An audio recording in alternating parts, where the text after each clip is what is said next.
All right, welcome back to the Buying Sandlot podcast. I am Kyle Scott, founder of Buying Sandlot. I do not decent podcast setup with me right now, so apologies if the audio in the beginning here is a little rough, but it gets better for the interview. On today's episode, I bring on Dave Yoo. He is the founder of Onsides, which is a brand new app still in beta designed to aggregate the experience of working with TeamSnap and SportsEngine and League apps and Game Changer and all the other platform apps that parents need to exist in the world of youth sports. Onsides brings in calendars, contacts across all of your teams, all of your children into one place. There's an AI layer on top of that gives you helpful reminders, but also allows you to raise your hand and say, hey, I need a ride share. It sends out auto reminders on behalf of coaches and just accomplishes a lot of what the many apps in youth sports set out to accomplish in a single unified experience. It aggregates them all into one spot. So on this episode, I'm talking to Dave about the process of building this, the problem he is trying to solve, and the challenges of working with modern AI LLMs and incorporating them into his workflow. Before we get into it, I do want to disclose I am an advisor to Onsides. So I do have a stake, however small, in the success of the company. But the reason I chose to work with them is because I think, A, they're trying to solve an incredibly practical problem of parents needing too many apps and needing to hop in and out of too many apps to exist in the youth sports ecosystem.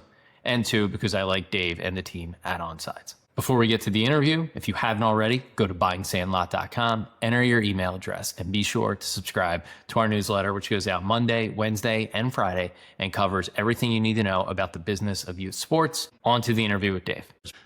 All right, Dave, welcome to the show. Thanks for joining. Yeah, thanks for having me, Kyle. So why don't you give our audience a little bit of an overview as to what Onsides is, what problem it aims to address, and then maybe a little bit about your background in the tech scene. Yeah, so Onsides is a mobile only product that we are aiming to serve the parents of the youth sports ecosystem, namely the scheduling, the logistics, eventually more sort of helpful tips to help the overwhelmed youth sports parent. As we all know, it can get pretty chaotic. And so the simple mission is just to help parents manage their youth sports life. That's a very simplistic way to address it. My background, I've been in the tech startup world after I graduated from Cal. Being in the heart of Silicon Valley, the startup scene was kind of hard to ignore back in 2000. And so along the way, starting in performance marketing, the whole social networking hype, pre-Facebook. I was involved in a social networking company that built actually a social mobile casino game. And so that was my first foray into the mobile space. And then I had some stints at like a digital marketing agency as the COO. And then I launched a mobile gaming platform. It was kind of a rewards platform. So the one sentence pitch that I always told folks was that it's kind of like putting Dave and Buster's on your phone.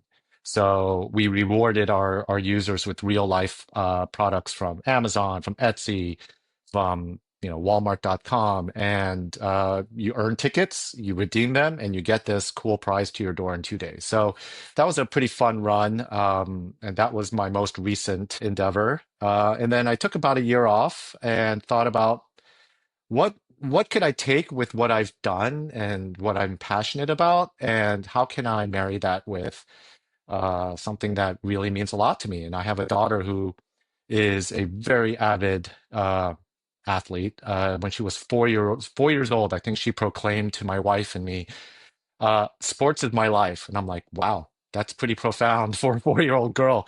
But case in point, she's 13 now. She's played on multiple club basketball teams.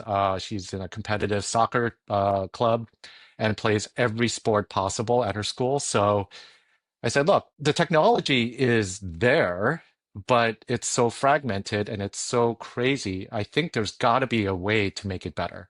And that's kind of the genesis of the idea behind Onsides. So let me see if I could do some of the features some justice for the audience. So generally speaking, as I'm sure everybody listening to the show knows, to exist as a youth sports parent, you need to have the platform apps. And depending on your town and leagues, that includes TeamSnap and Game Changer and League Apps and SportsEngine and several others. And in addition to other things you need to manage and tech platforms and logins you need to manage for your kids for school and sports. And Onsides really aims to consolidate all those platform apps so parents can have sort of a one place to go in most cases to kind of interact, see what's coming up, check the schedule, see Hmm. conflicts. And it even gives the ability over time as teams adopt it to raise your hand and say, hey, I need a ride share. Hey, I'll volunteer for the post game snack. And then the AI, it's built around kind of this familiar AI chat interface. The AI will offer up suggestions and reminders proactively to kind of maybe save the coach of the team from having to always send a practice reminder or an update or request people to say whether they're going or not. So is that sort of an accurate summary of where the features are now and maybe like the short-term roadmap for it? Yeah, and then I think another way that I can sort of encapsulate the sort of two key pillars that we are building in that respect is, as you sort of alluded to, it's a kind of middleware, kind of like the connective tissue. We're trying to sit above all of those apps and be, as you said, sort of a hub. And so there's a lot of plumbing that goes on in the background. Like we're looking beyond just calendar subscription links, right? Because those are only read-only data. It's not, interactive with the club or the software that it's, sitting on. And everything is kind of blasted to your calendar, right? There's no real sort of accuracy to the state of the things that you need to attend or not attend, right? It's just all there. So we are acting as that sort of middleware that talks to the apps that parents already use, right? And so that's the first pillar. The second pillar is, as you said, the AI component. I mean, the one thing that AI is really good at is taking a mess load of data that is seemingly disparate, unorganized, chaotic. I mean, lack for a better word, and then it makes assumptions on it, right? It's not going to be 100%. I mean, look, you try ChatGPT or all these other ones, and sometimes they're like, what the hell are you talking about, right? Like, it's still getting there, but it does a great job of helping you sort of kind of mentally organize the chaos and gives you those next prompts of like, hey, do you think you want this? I'm like, no, but great suggestion. And it makes me think about something else that I need to stay on top of, right? So I think sitting with that, using that sort of middleware platform and then layering an AI chat component to it, I think this is a really exciting time to finally kind of give parents a useful tool to manage all of this stuff. So Yeah. that's our core thesis here. In the early days when we were trying to figure out what would be helpful, what's the interface, what's the user experience that parents would feel the most like help and magic of like trying to manage their crazy youth sports life, we thought, well, what if we just got all the calendar information and showed availabilities, showed conflict resolution as a big kind of point of emphasis. And what was interesting is that when we showed that proof of concept, very early proof of concept, to a buddy of mine's wife, who they have four kids who are like age 7 to 13, all doing sports.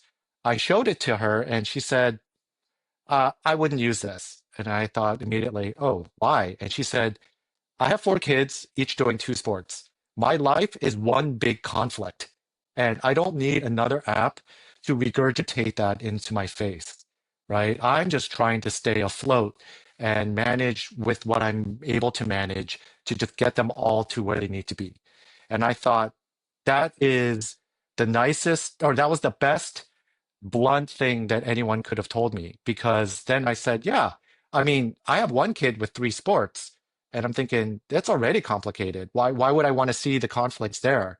So that's where this let's use the calendar system. I mean, look, iOS calendar, it's really good for a reason because Apple, it's native to Apple's iPhones. It's gonna have priority over other calendars, right? I mean, Apple, I don't think is legally allowed to say that, but I will just say, like, there it has a much more robust integration. Like, Apple Calendar for me notifies me for drive times because it's all baked into the operating system, right? Mm. So we said, let's not fight that battle, right? Parents are already using it and it's really good. So what can we do a step earlier to just make it manageable for them. So I thought that was a really interesting inflection point for us with respect to how we design what Onsides is. So interesting. So you're basically you're taking the functionality and the advantages iCal Apple Calendar has, and you're coming in ahead of it and saying, "Hey, here's new information. You put it on your calendar, and then this way you can tap into Apple Maps and drive times and all that stuff." Yeah. Yeah, because that's what they already do, right? That's what I'd say 8 out of 10 parents that I spoke to rely on that. And what's interesting is that in our early testing, I got for an event that was coming up or got changed or whatever, I got a notification from TeamSnap, from Onsides, and my Apple Calendar. Because I actually tested by, subscribing. This is before we had the calendar sync. And I thought, that's just defeating the purpose of trying to minimize the noise. The phrase that we use a lot internally here is like, does every feature reduce cognitive load for parents? Right? I'm never going to put that on the website because I'm a better marketer than that. But internally, that we always apply that lens on whatever feature we build. And that was one of those, like, we don't need to like give them another notification, right? If we facilitate the calendar notifications that they already use. So that's kind of been our MO with respect to product development. That's no, it's super interesting, and I actually I'm the same way. Like I think most people in our audience are generally using iPhones, and I run my calendar through everything. Even I use Teams for some work calls, but I will route those invites to my iCalendar. I don't want an Exchange calendar. I know a lot of people use Google. I'm just like everything works for me. Apple, my personal, my work calendar, and if I have business invites, some people will say, "Hey, what's this email copied on?" I'm like, "It's my personal email," so it hits my iCalendar because that's the way I Yeah. stay sane. Not everyone has that luxury. If you work at a larger company, you use Exchange, but yeah, that it's certainly for kids sports. It's at the decision level of the parent and the individual.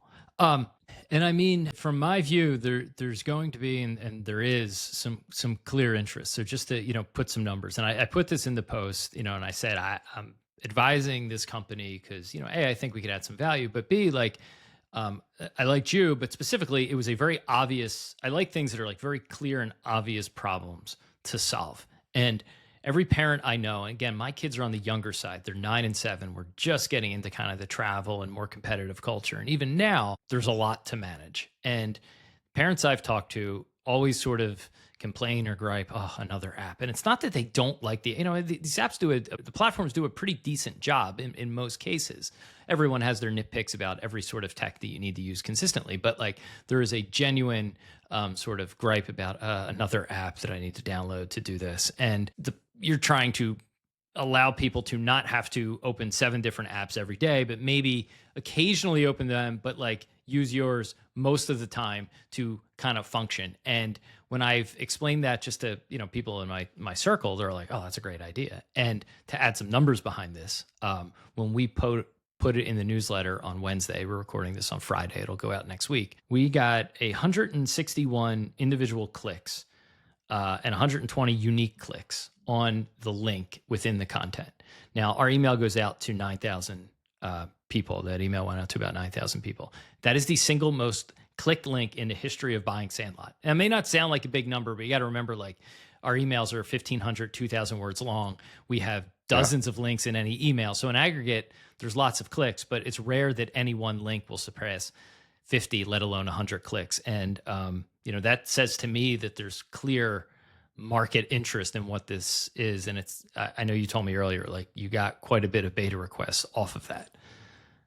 Yeah, no, the beta response has been really tremendous. I mean, relatively speaking, right? When you mentioned about the click count, yeah, no, I think like over half of the people who clicked submitted information about genuine interest in the app. They put the optional information there. I was like, wow, it takes some sort of real kind of demand and curiosity to really get people to find that form and fill out 3 fields. I know doesn't sound like much, but in the world of marketing, that's actually a real sort of thing that you have to overcome. Yeah. If you're looking at like signal and conversion, like to get 50% conversion on anything, So hey, from my perspective, like we send lots of links, like, okay, most links click, and then you're saying half of those people came through. So it's indicating a need there. And I think I wrote this in the post, but from my view, the existing platforms, again, like if there was just one of them, this probably isn't a problem to solve. Yeah. Because they do, they do what they set out to do generally pretty well.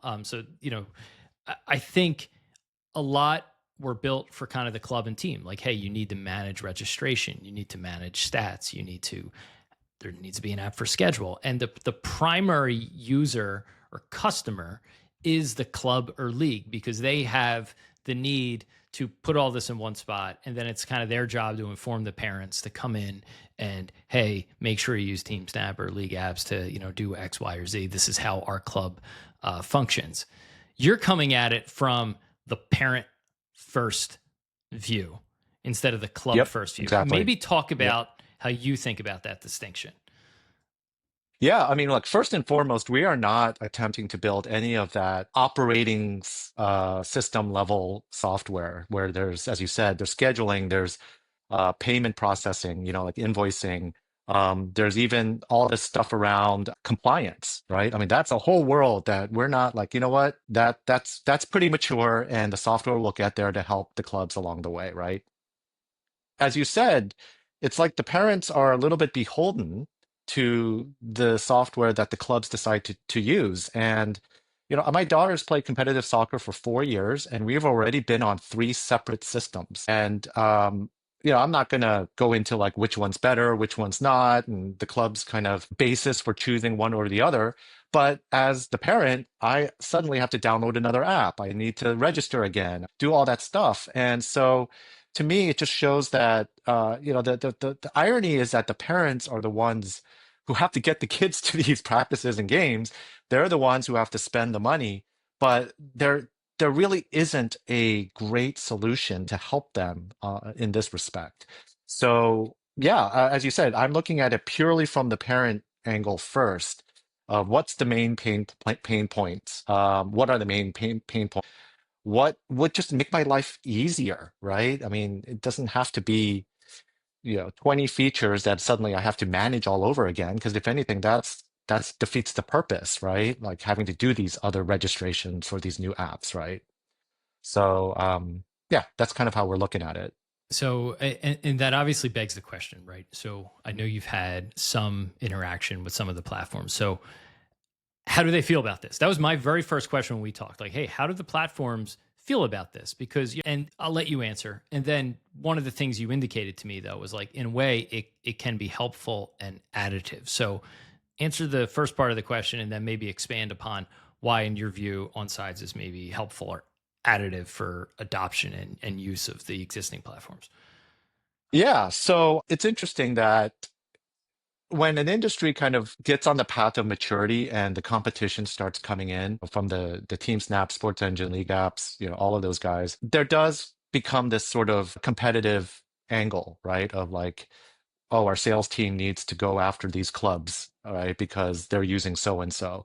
And I think my general take on it from the folks that I've talked to, a lot of CEOs, like really high level executives at some of these platforms, um, there there seems to be this like kind of more of a kind of let's all do what's best for youth sports kind of mentality that's starting to expand, which I'm grateful for. Look, I mean, there was that article about private equity that came out, right? But there was an argument of like, is that a good thing, right? I mean, there was a pretty polarizing discussion going on various platforms, right? And I think from my point of view, it's easy at a superficial level to be like, oh, you're going to replace TeamSnap, right?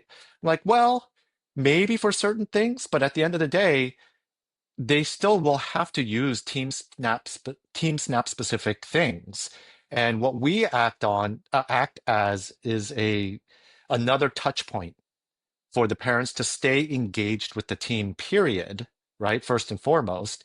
And do it through things that must be done on TeamSnap. I think one example is, there's an app that does a really great team cast where I think it's Gamecast or Teamcast, and it basically is a nice like running score and clock and who scored what goal.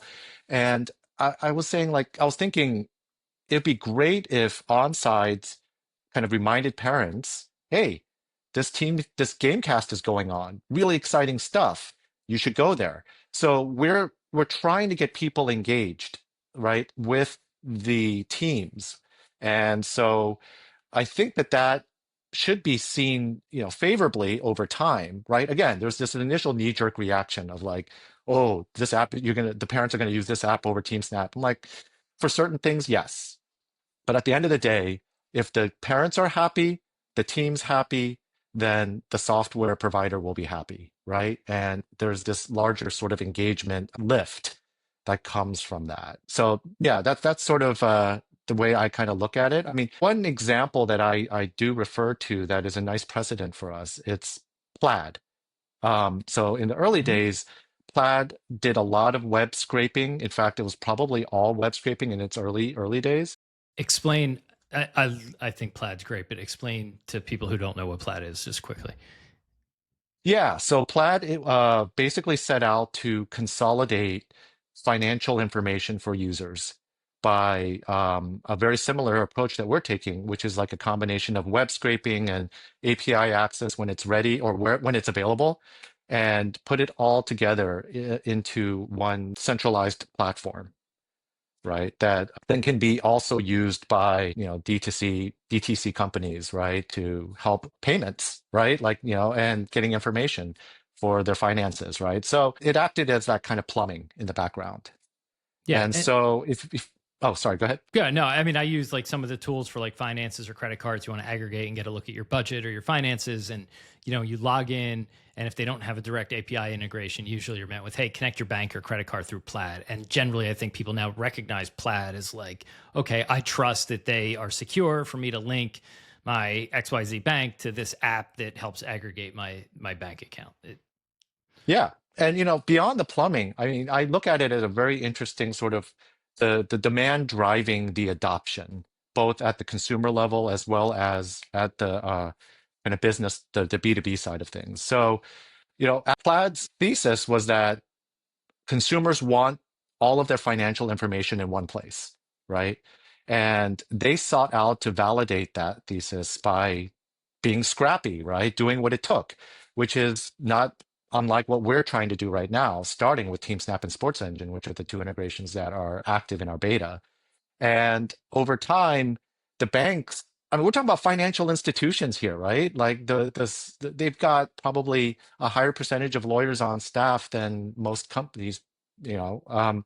And over time, they started building, or rather opening up API access for Plaid, right? To the point where even, I think at one point, Plaid built an actual API for institutions to actually plug into. So at some point, there was like a tipping point, right? Where suddenly their consumer demand was so high that these other institutions and smaller, financial services were like, hey, we need to be on Plaid. the Like, and they demand would, the demand flips, right? Like initially it's correct. like, hey, this would be great, and then you build a product that consumers like enough. Now it's going back towards, in this case, the bank, or in your example, the platforms, where it's like, hey, like we have people asking, hey, how come you're not part of Plaid? Or how come, maybe in the future case for you guys, how come you guys aren't working with Onsides? Like I use it, you're the only platform that I can't access through Onsides. Like you're describing that point where it kind of reaches the threshold of now people, it's table stakes for the kind of existing provider to play nice with it, in so many words. Yeah. And I don't think currently the U Sports kind of operating system level is fragmented as much as financial, of course. But so I don't know if we'll ever build an API for that, but it speaks to the sort of the natural kind of dynamics of this kind of product. Yeah. Yeah. And I mean, listen, I think ultimately what you guys are doing, the way I try to think about it, and you could react if my analogies stink or good or not, right? But like it's They're usually aggregation, pretty good. It's right? okay. Well, it's like it's aggregation, right? So you have enough service providers, or sometimes it's content, right? And a lot of times where the consumer attention goes when you get enough options, and in the sports registration, team management space, there's a lot of competition and fragmentation. So then consumer attention shifts to, okay, well, who's helping consolidate this for me? And I'll look at like travel, right? Like people go to Expedia or Orbitz, or there's now newer AI tools that will do this. And instead of having to go look, or I look at like Point Sky a lot, and there's an app Mm. called point.me where it's like, hey, if you got points, which where's the best way to redeem them, right? And it's usually not going individually and searching American Airlines and United and Hyatt and Marriott. You usually go to these middlemen, these online travel agencies, more or less, and you could see everything all in one spot. And then oftentimes, the sale points you back to the hotel or the airline. And at a certain point, there was enough consumer demand for those. And this is going back probably 2 decades, where it was like it made sense for the airlines and hotels to work with them. I would say another example is like just Google and ChatGPT are just the ultimate aggregation tool of the internet, right? Like Yeah. Yeah. publishers, almost every publisher on the web, again, going back decades, realized you have to allow Google to crawl your content. Otherwise, like it's not going to work. And this is an extreme example, but I think sort of the same general concept, obviously on a much smaller scale here. You described it in the piece we did in the newsletter as like a Slack. You compared it to Slack. Like, talk maybe about that, because I think that's maybe the most apt analogy for our audience of quote unquote business professionals. Yeah, no, that's great because like the Plaid example talks about the plumbing and the kind of B2B side, and the Slack analogy is very much the B2C side, right? The consumer facing challenges that as a new product you're always kind of facing, right? In the early days, I personally thought Slack's kind of secret move, like kind of their ninja move to go into the corporate work messaging and collaboration field. I mean, it was dominated by Yammer, Skype, Google Workplace. They came in into an extremely mature and very heavy. You wonder, like, wow, how did they pull that off, right? When you're going up against Microsoft and Google and so on. And I thought their willingness to integrate with productivity tools versus go into this head-to-head match against each and every one of them was a brilliant move because it allowed the person using it to, again, find a tool that helps with their current workflow and not build this huge switching cost mentality of like, oh my God, now I got to learn a whole nother system to do what I have to do to keep my job, right? And so I think using that as sort of an example of what we're trying to do here, as I said earlier, we don't want parents to use just Onsides, nor can they really, like for everything that a team needs to operate. So let's get the important information that helps them at least stay engaged, stay focused, and go to these other apps when necessary versus having to fire up and launch 8 different apps every weekend because I'm like, holy crap, where am I supposed to be? Right. Right. So, yeah, that's kind of the way that we look at it. In the same way, what you're describing with Slack is all the integrations. They played nice with your customer support tickets, your sales notifications, and Shopify. And it wasn't replacing them, but it was like, okay, I could spend a lot of my day in Slack, get a 30,000 foot view of the world, maybe 10,000 foot in some cases. But at the end of the day, like I still need all these other tools to exist. Maybe I'll return to the original question quickly. Like, you touched on it a little bit, but like, how has the reaction been? Has it been favorable? Has it been skeptical? Has it been a mix of both? I know you've had some conversations. I don't know how much you want to share, but I think it's an apt question. I think it follows a lot of what I said earlier about that knee-jerk reaction kind of immediately. Anyone who in that, and I guess I saw this with the people that I spoke with, if you really take that step back and think about what are we trying to do? Like, what is the battle that we're trying to fight with respect to keeping youth sports going and being a wonderful part of childhood for all of these families? It's really to keep the families and the parents engaged with the team. And once the conversation started getting into that sort of mission statement of like what we're all trying to do here, it really opened things up, right? And conversations of or discussion topics of like, oh, is there a way that we could actually promote certain features on our website through Onsides? And I said, absolutely. And you know what? A partnership is the best way to get the best of both worlds, right? A mutually beneficial partnership is the way to go. And so the conversation started kind of going in that respect. So I think, again, this initial like, oh, you're trying to replace us, was, over time, it softened into like, hey, there's a way where we can both win and make youth sports better. Yeah, yeah, yeah. And to your point, I mean, I think a lot of the knee jerk around just the way people view the investment and the business, the professionalization of youth sports is that, hey, this is bad for kids. And I mean, I thought that a lot more than I do today after kind of being in the mix with buying Sandlot for 6 months. Most of the conversations I have, it kind of echoes what you said earlier. Most operators in the space are in it because they also, like you and I, have kids playing sports. And, you know, people that are entrepreneurial and capitalistic mindseted, right? Like see things from the ground level and they're like, how can I get involved? And every person I talk to, like if I look at our audience, it's 35 to 55 year olds, right? Prime, you know, decision making and child raising years, right? 75% say they are the parent of an athlete, high school age or younger.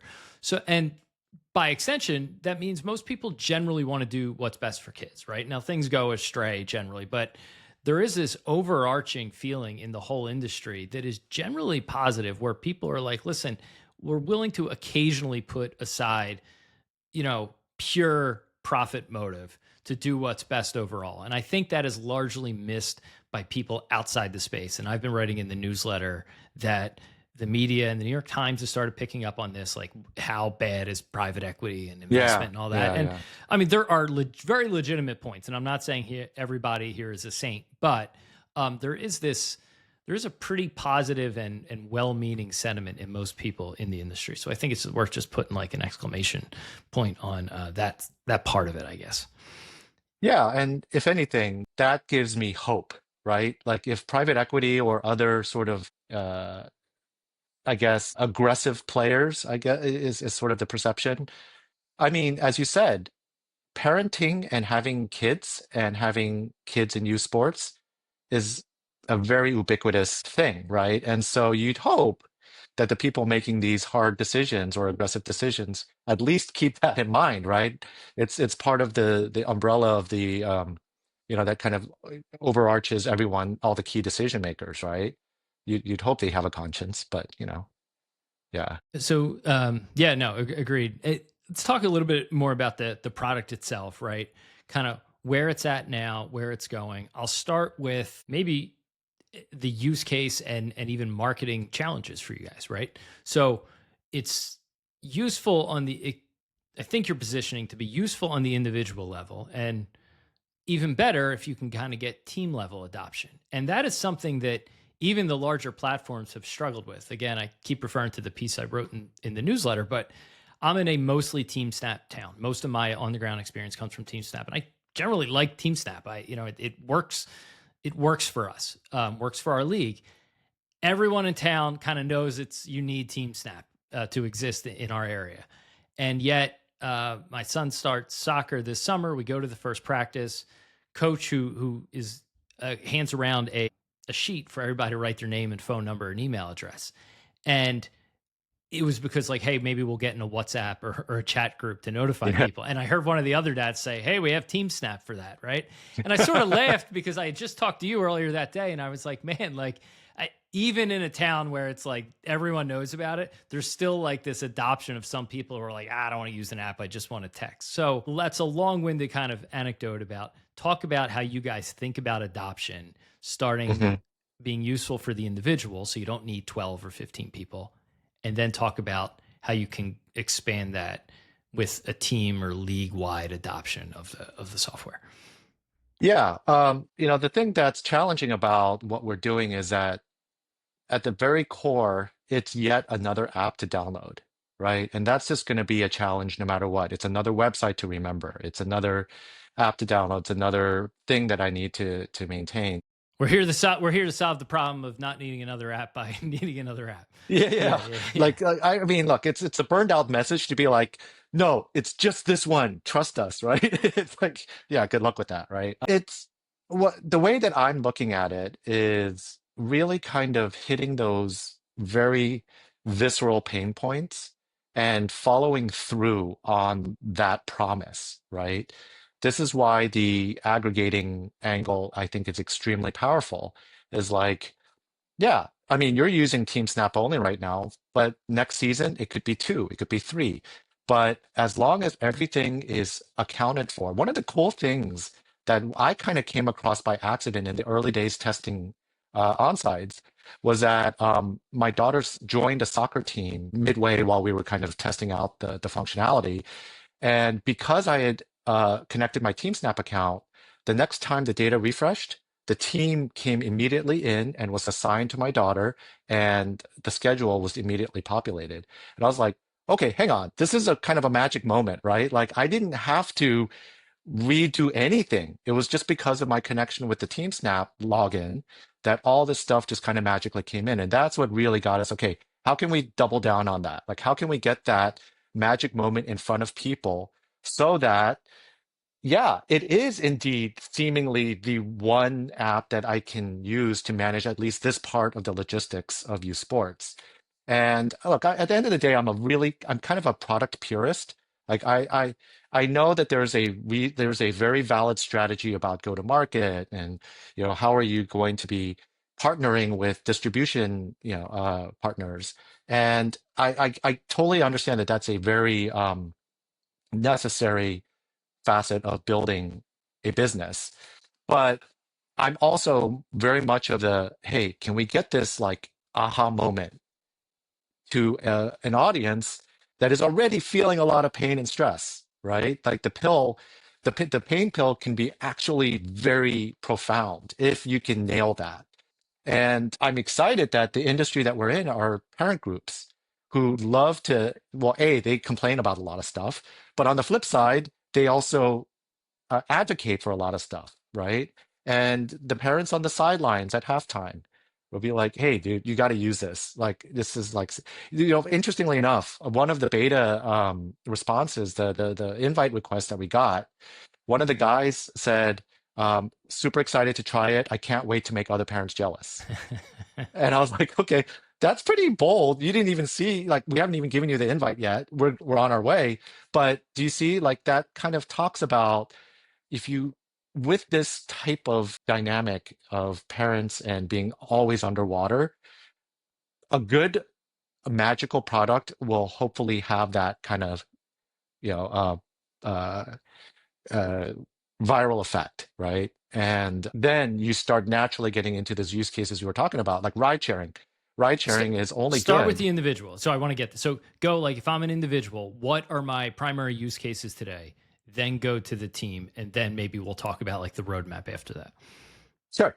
So I need to keep a calendar that I manage currently up to date.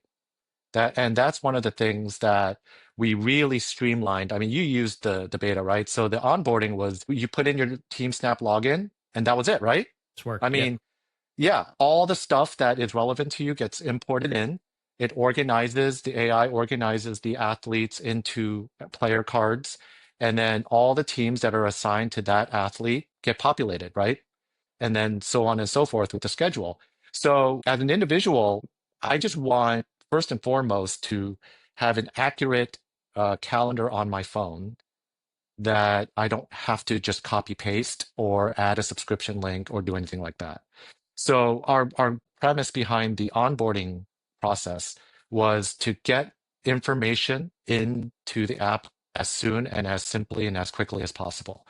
Because a lot of these other organization apps, it's like a clean slate, right? You download it and suddenly it's like a blank calendar, right? And then your immediate thought is like, oh man, I got to enter all this information to make this app useful. We want to completely short circuit that and say like, no, all this stuff already exists somewhere. Let's just pull it in. And then you can start managing your life right away. There's not this barrier to entry. So from an individual standpoint, having that hook into calendars, into reminders, into contacts, that's all facilitated by just one login per service is really the core individual value proposition that we're really striving for. And it's aggregating that based on players. So I have two kids. Both of my kids show up as a player card. I can view by team or by kid, and I can basically see contact for parents on my younger son's soccer team, my older son's baseball team, just by flipping between a tab. And then it gives you all of the links to go email, text, or even call. Any of the information that's already in the platforms is coming over, so you're able to tap into that. Yeah. Yep. What's actually kind of neat is that with the contact sync, I don't know if you've tried that yet, but it adds the team name and the parentheses of the child for that parent contact in the company field. And so if you were to go into your contacts and search the team name, all the parents that are in there show up in that list, right? Yep. So it's just sort of showing how we're thinking about the systems that parents already use on their phones and how can we get the most important relevant information into their hands to keep life going as a youth sports parent. And I think that's a pretty kind of neat, little bit buried kind of microcosm of like how we're approaching things. So is it writing or reading from your phone calendar or contacts, or does it have that ability? Or is it just I'm going into Onsides and I'm able to see the contacts in the calendar, but it's not interacting like with my iCal or my whatever's on my Apple contacts? It is interacting, but we are scoped only to what we put on it.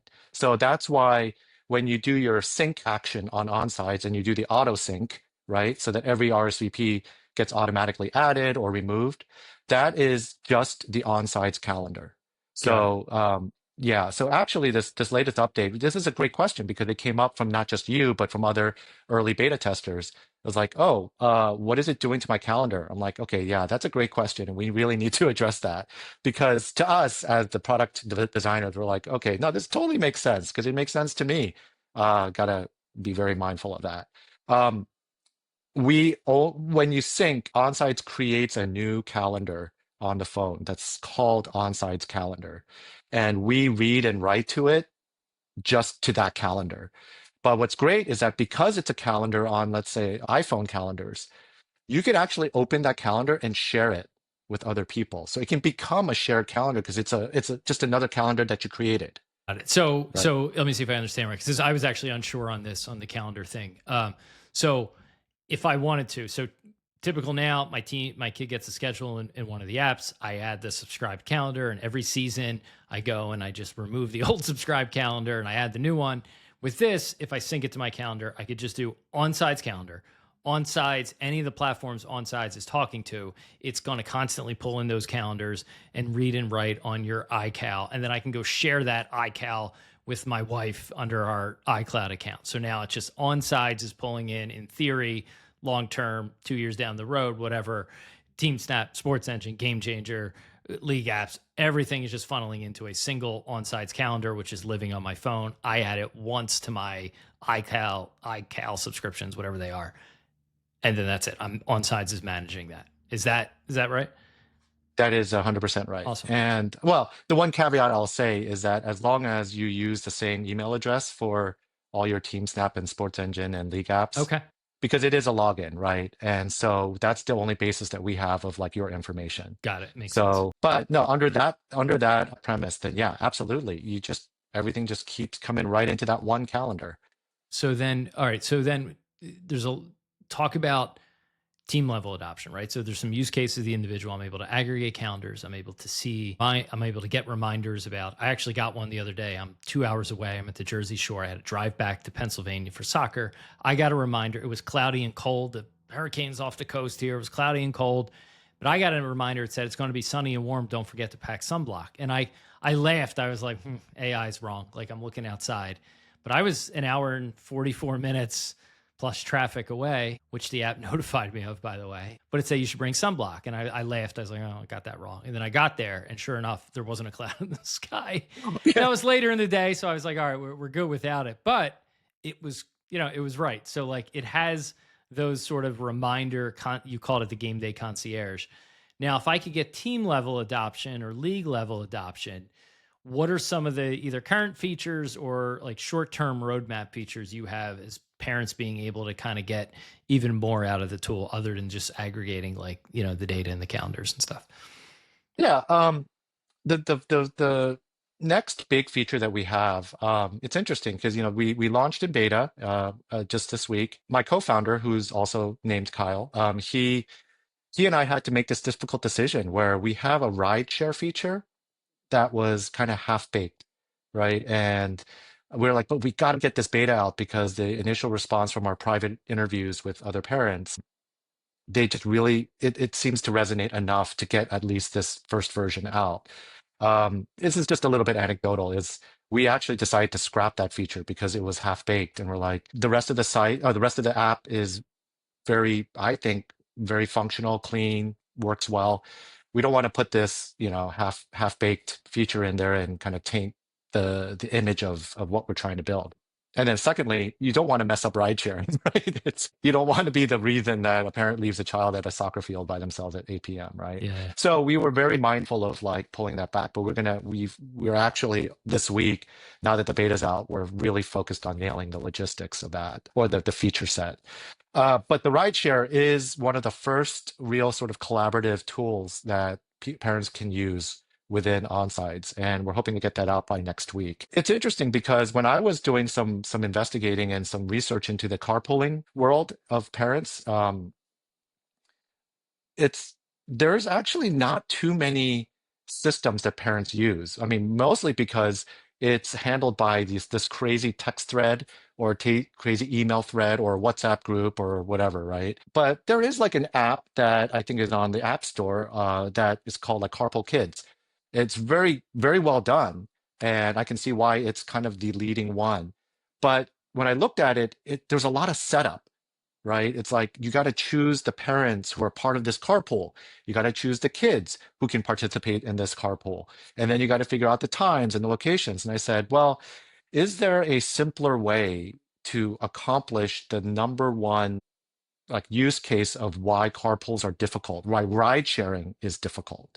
And after our interviewing parents, they said asking for the ride is kind of the most awkward initial like failure to start moment.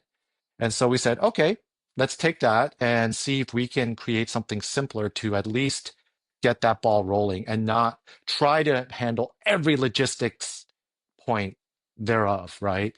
So that's why we're not calling it carpool in our product. We're calling it rideshare. And what it is basically a parent can go to an event and say, oh man, my son needs a ride to this practice. They can just raise their hand. It just says, I need a ride. And then parents in that team who have opted to get the notifications will get a notification saying, hey, Dave needs a ride for, his son. And parents can then go and offer it up. But once they connect, we then allow them to continue the conversation through email or text message. We're not going to, what I mean? Like, we're not going to get into that side because parents already know how to talk to each other. We're not trying to force them to do something else. We're trying to break down that first, hurdle of getting that level of coordination. You're helping them with that. You're giving them that nudge to just say, hey, like this is an option, get it out there. And to your point, the most awkward part, which I never really thought about it, but I guess it is. Here's a feature request for you. If I raise my hand, right, I'll do a live feature request. If I raise my hand, there we go. There are certain parents on my son's teams who I feel totally comfortable with my kids getting a ride with.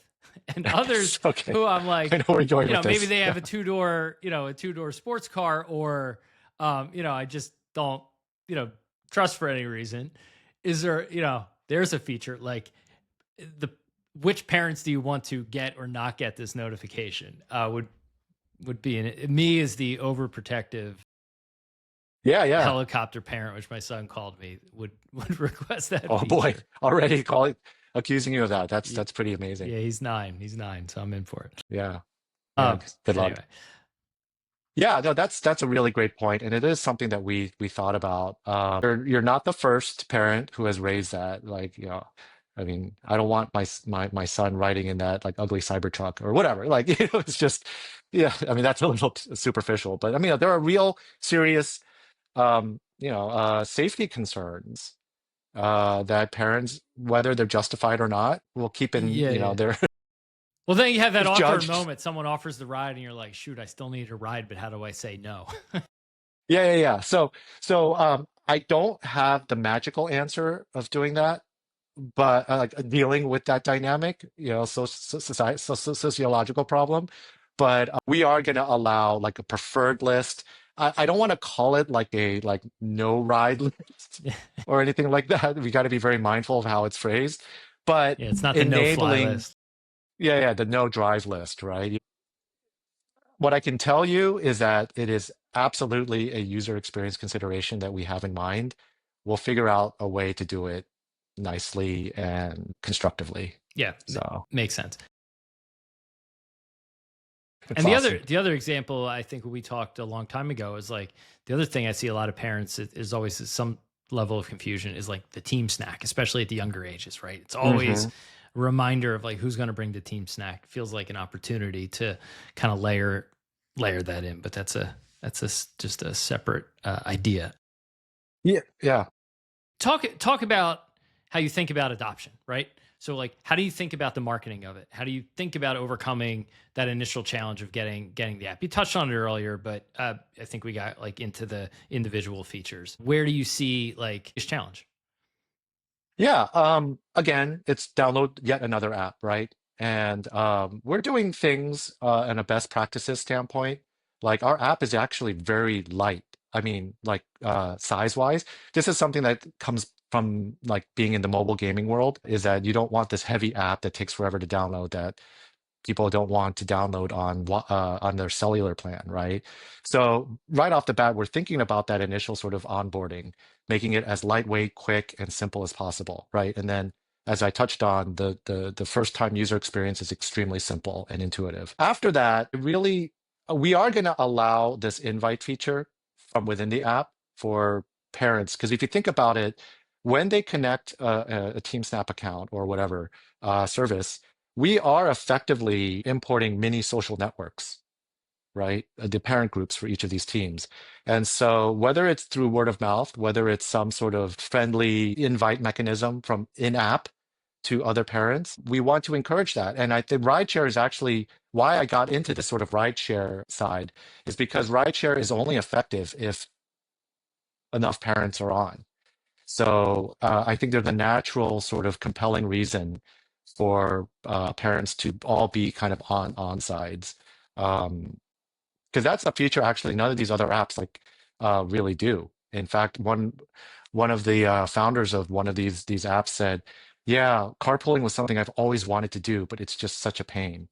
Right? And I was like, "Oh, well, thanks for." I mean, I totally get it.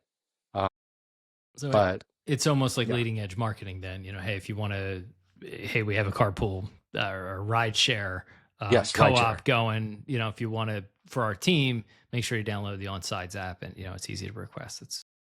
Yeah. It's interesting from a tech perspective. So, but you mentioned a little bit before about Plaid being scrappy, right? Some of that is sometimes scraping. You get logins, you get scrape. There's API access. There's maybe in the future direct partnerships and integrations.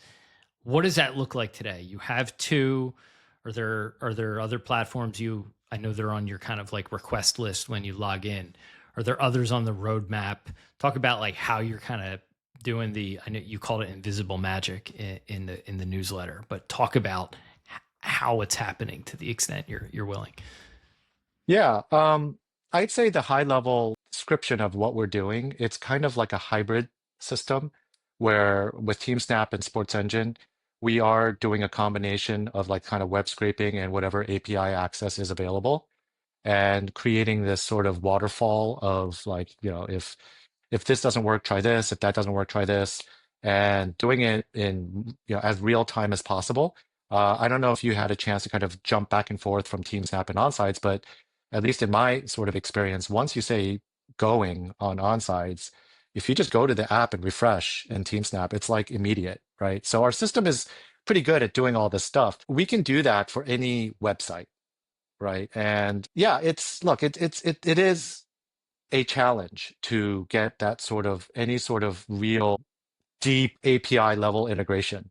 Understandably, and not necessarily on this like competitive worry as much as everyone's kind of busy doing their thing, right? And these other operating systems for sports, youth sports, they've got their roadmap to make sure that the clubs are happy, that the new clubs, the sales teams are equipped.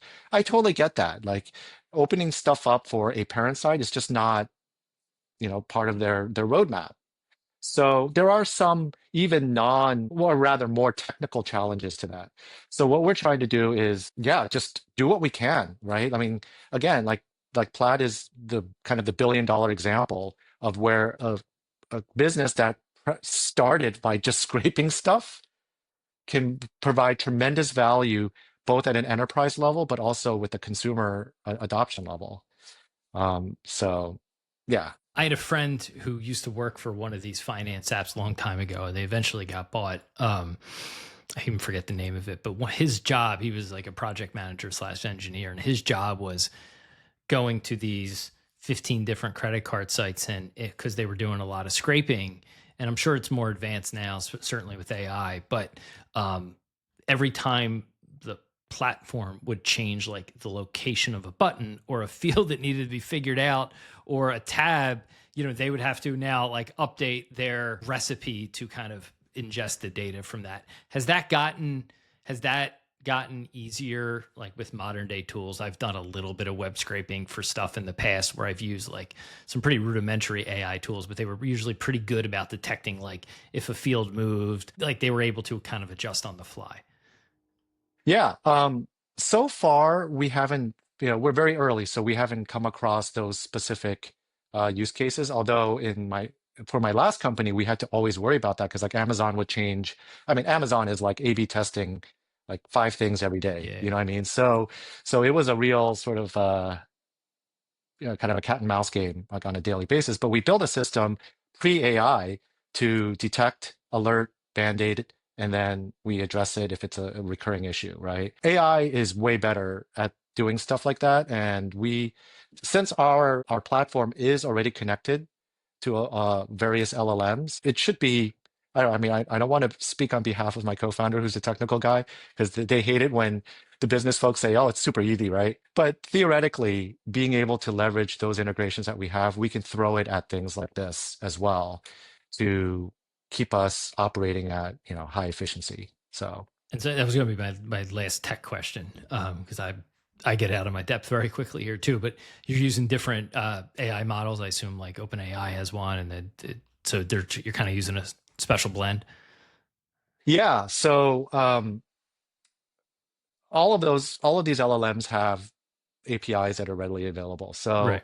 that's one of the reasons why I'm excited to do what we're doing now, is that there's access to these tools that is just being constantly iterated upon. Like theoretically, they're getting better, but it's really funny because every once in a while we'll just be doing chat while we're testing, and then the LLM that we're using suddenly has this hallucinating moment. We're like, what the hell just right? It's like, wait, did something change? And we find out that like Gemini like 2.5 or whatever 2.5 is um not good at certain things, and we're like, oh yeah, we just totally saw that. So it's a very organic and constantly evolving component to our product, and we're just going to have to live with some of it. But the I'm going on, my bet is that it's going to get better, Yeah. faster, and cheaper over time. But to your point, we do have a routing system. We found in our early testing that certain LLMs are really good at certain things. And without calling him out, there's like one LLM that had the most difficult time figuring out what this weekend meant, right? And I Yeah. was like, why is this so hard for you? But it would just next weekend on Wednesday to Friday. I'm like, that's not even close to the weekend. But it had a hard time figuring out relative time frames. So we found a different LLM that did a much better job of that. So for time-based inquiries or prompts from Onsides, we actually route there. And then for other things, we'll route to other LLMs. Very interesting. Very interesting. But it does make you think. Everyone thinks AGI is coming, and then they're still screwing up basic things like next weekend. I know, seriously. We use it. We really don't use it to write. I mean, sometimes we'll prompt it to give us background. We'll certainly use it for research. Maybe occasionally, if we need like a quick description of a company, instead of just writing that, be like, hey, give me 2 sentences about this company so we could explain it to our audience. But we use it every single email we come up with these old sort of Sega Genesis kind of old timey video game looking images, which is, I guess, become like our brand look, and people seem to like it. But ChatGPT 5 is not as good at it as 4 was. So I now There you go. it does it, but it doesn't nail the look. Like 4, I would give it the same prompt every time and just change, whatever the subject was. And I'm pulling my hair out with 5. It's missing, not doing what I'm asking. So I will now go back for when we generate our featured image for our newsletters, and I will actually dial it back to 4 just for that use case. So it's wild. They get smarter, but sometimes less good.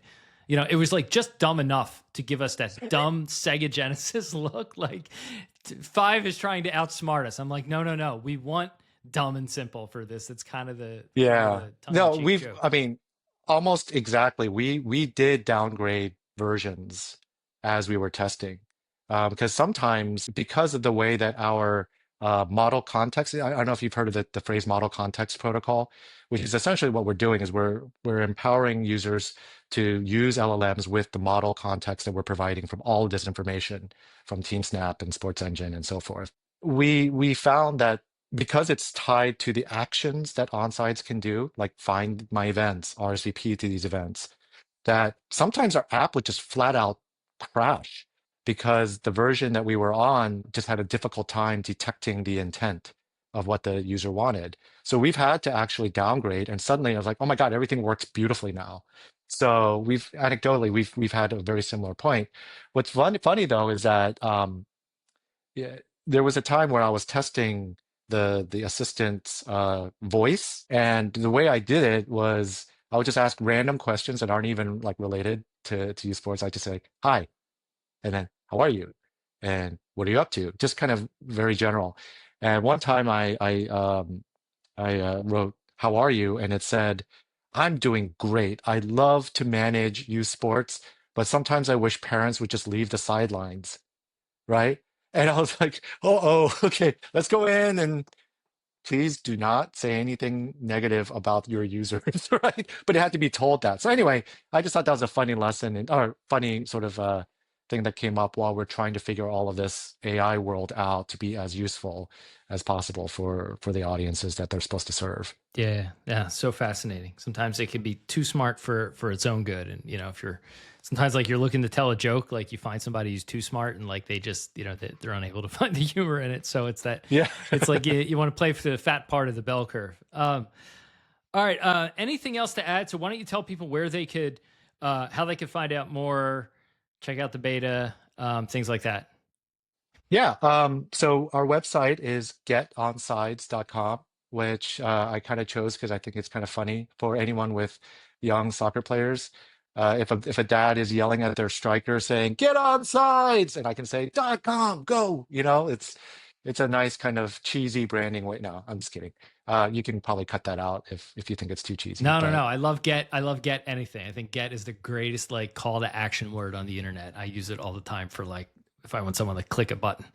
So I yeah, get it. it's a very, very direct. So yeah, it's getonsides.com. Our website kind of gives nice explanation of the benefits that we're offering right now. And there is a form there to submit your name and email. And it would be helpful if you could tell us which apps and if you're using iPhone or Android, just to kind of facilitate getting the invite link to you. But yeah, it's open. Beta testers will get lifetime premium subscription, and we are going to have to cap it at some point. So I would encourage everyone to, if this is something that could help now and especially down the line, get in line while you can. You say it, and I wish I asked this question 30 minutes ago, but Oh, yeah. I would be remiss not to touch on it here at the end. You said lifetime premium subscription. Talk about the business model, right? I mean, it's a sports business podcast, and I saved this one for the end. But why don't you talk about like kind of the two main models that Onsides plans to use?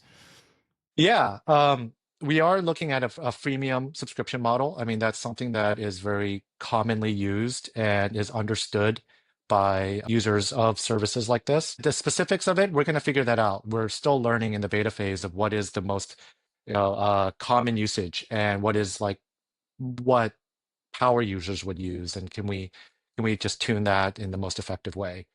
We are going to allow parents to gift premium subscriptions to other family or other users for the spirit of inclusivity. As you know, with these teams, there's a wide range of socioeconomics and demographics that come into play. So we want to be mindful of that. But the part that gets me really excited is the advertising kind of promotional side of things for, you mentioned it in the newsletter, the commerce side, the products, right? The amount of information that we have, not so much the amount, the type of information that we have.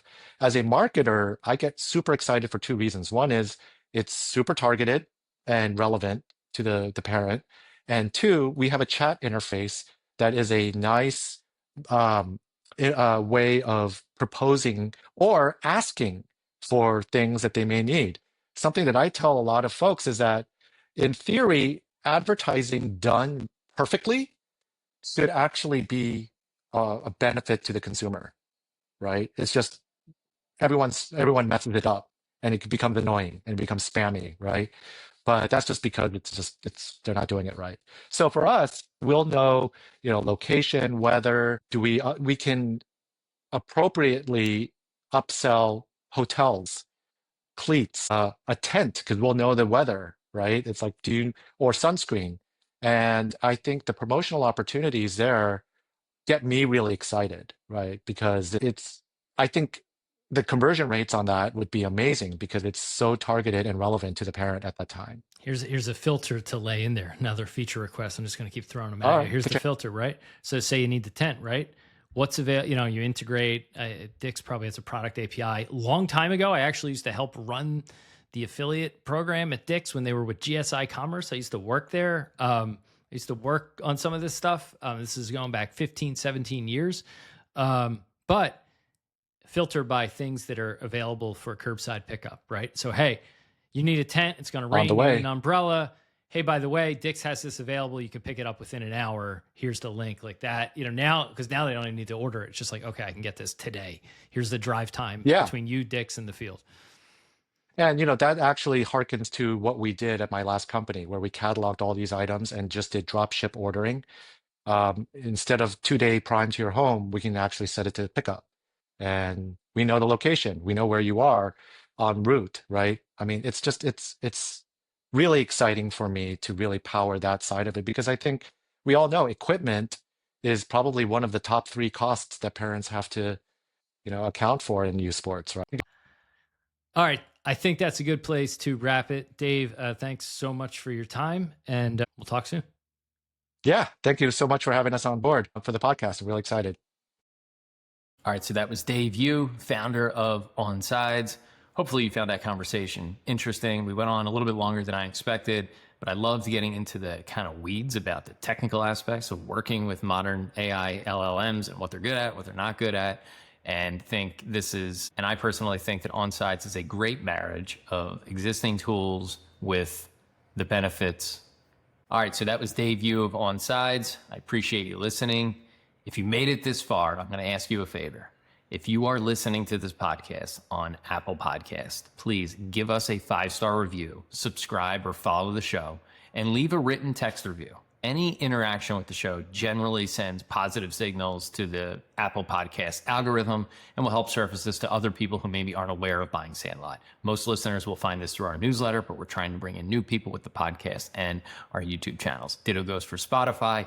Leave us a review, 5 stars, subscribe to the show. And if you're watching this on YouTube, very simply, you hear this at the end of most videos, give us a thumbs up, subscribe to the channel, drop a comment, hit the notification bell. I don't expect you to do all 4 of those, but if you subscribe and a thumbs up, that would be great. Again, YouTube is so algorithm dependent. And if you interact with this, if you watch it all the way through, interact, give it a thumbs up. That will show it to other people who work in the business of youth sports so they can find our content and it's helpful to us. So appreciate you listening, and we'll see you on the next episode.